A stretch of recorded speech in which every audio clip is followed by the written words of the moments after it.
Assalamualaikum warahmatullahi wabarakatuh. Shalom, Salve, Om Swastiastu, Namo Buddhaya, Salam Kebajikan. Perkenalkan, nama saya Maria Alveswara, peserta Latsar CPNS gelombang ke-17 angkatan 210 yang berasal dari pemerintahan Kabupaten Nagekeo yang saat ini bekerja sebagai nutrisionis di UPTD Puskesmas Buawayu.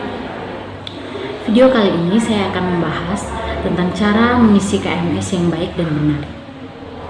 Sebelum masuk dalam cara mengisi KMS yang baik dan benar, kita perlu tahu terlebih dahulu peran-peran kader di Posyandu. Berikut dilampirkan ada 7 peran kader di Posyandu.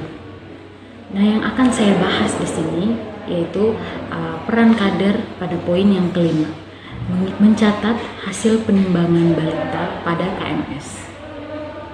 Bicara tentang KMS, kita perlu tahu terlebih dahulu apa itu KMS. KMS adalah kartu yang memuat kurva pertumbuhan normal anak berdasarkan indeks antropometri berat badan menurut umur yang dibedakan berdasarkan jenis kelamin. KMS terdapat di dalam buku KIA. Buku KIA sendiri terdiri dari 2 bagian. Bagian yang pertama adalah bagian ibu dengan warna kuning di dalam lingkarannya. Kemudian bagian yang kedua adalah bagian anak dengan warna lingkarannya itu warna hijau.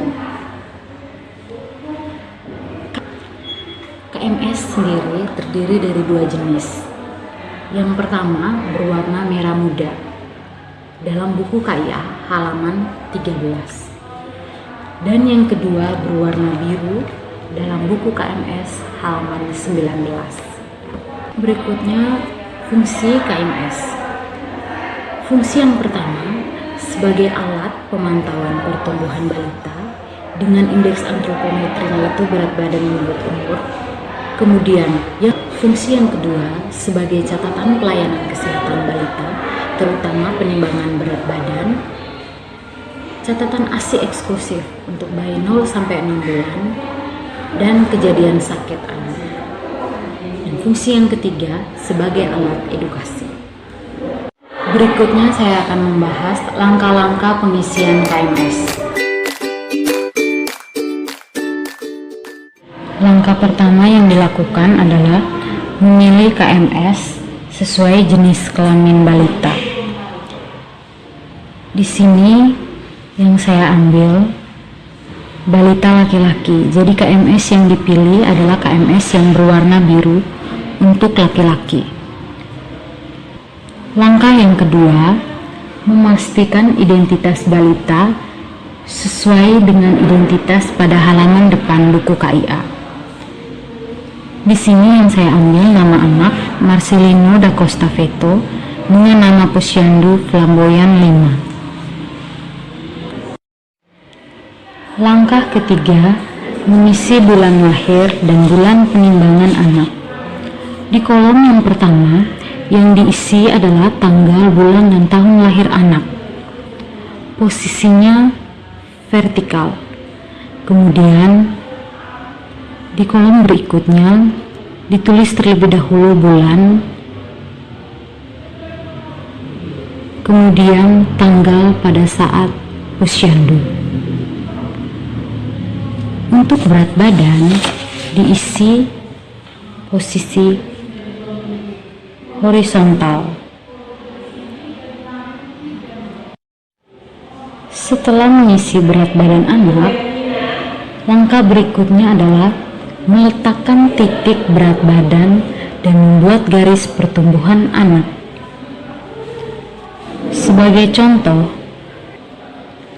berat badan lahir anak Marcelino 2,6 kilo. Kita tentukan titik di mana kita hitung 2 setiap garis kenaikan berat badan 1 ons. Jadi jika 2,6 maka yang kita buat titik pada garis ke-6. 1, 2, 3, 4, 5, dan 6 di sini. Begitupun dengan bulan berikutnya. 3,5 kita buat titik 3,5. Kemudian kita hubungkan dari berat badan lahir ke berat badan pada saat penimbangan umur bayi 1 bulan. Kemudian dilanjutkan lagi saat bayi usia 2 bulan dan seterusnya. Pada saat bayi tidak ke posyandu, maka dikosongkan. Namun bulan dan tahun lahirnya tetap ditulis.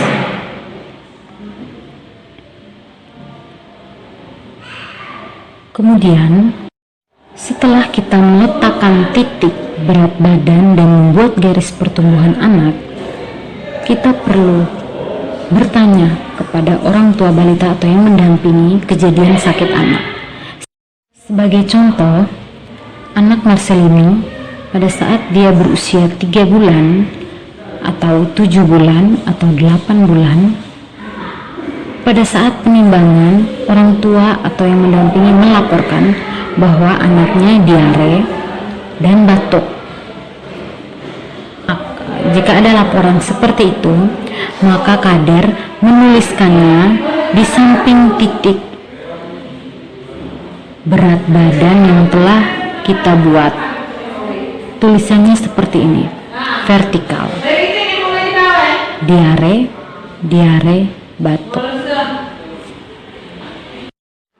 Setelah mencatat kejadian anak,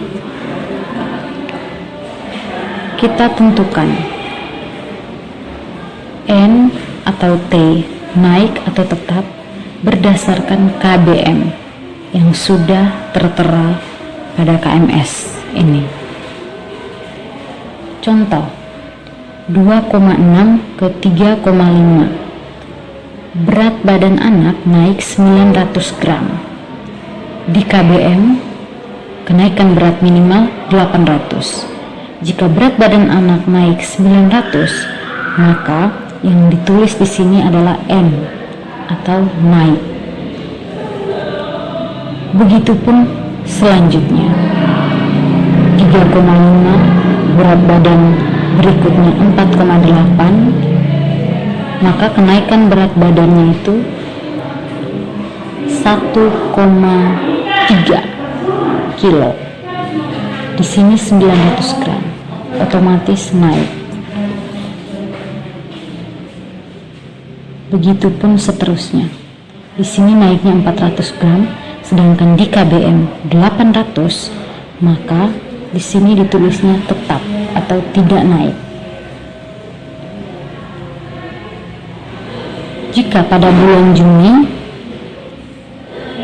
anak Marcelino tidak mengikuti posyandu, maka dikosongkan dan di bulan berikutnya ditulis 0.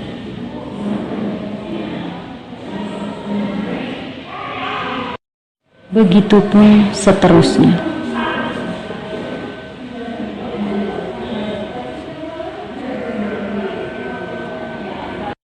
Setelah menentukan N per T berdasarkan KBM, kita perlu mengisi kolom ASI eksklusif bagi bayi yang usia 0 sampai 6 bulan. Jika anaknya masih ASI eksklusif, maka diberi tanda centang. Namun, jika di saat anak berusia 3 bulan dan orang tua melaporkan bahwa anaknya sudah diberikan susu formula atau makanan selain ASI, maka diberi tanda strap. Begitupun sampai seterusnya. Jadi baik teman-teman, itu beberapa langkah pengisian KMS yang baik dan benar oleh kader posyandu. Bagi para kader, bisa dilihat di catatan berikut. Rujuk bila berat badan anak tidak naik atau di bawah garis merah atau di atas garis orange.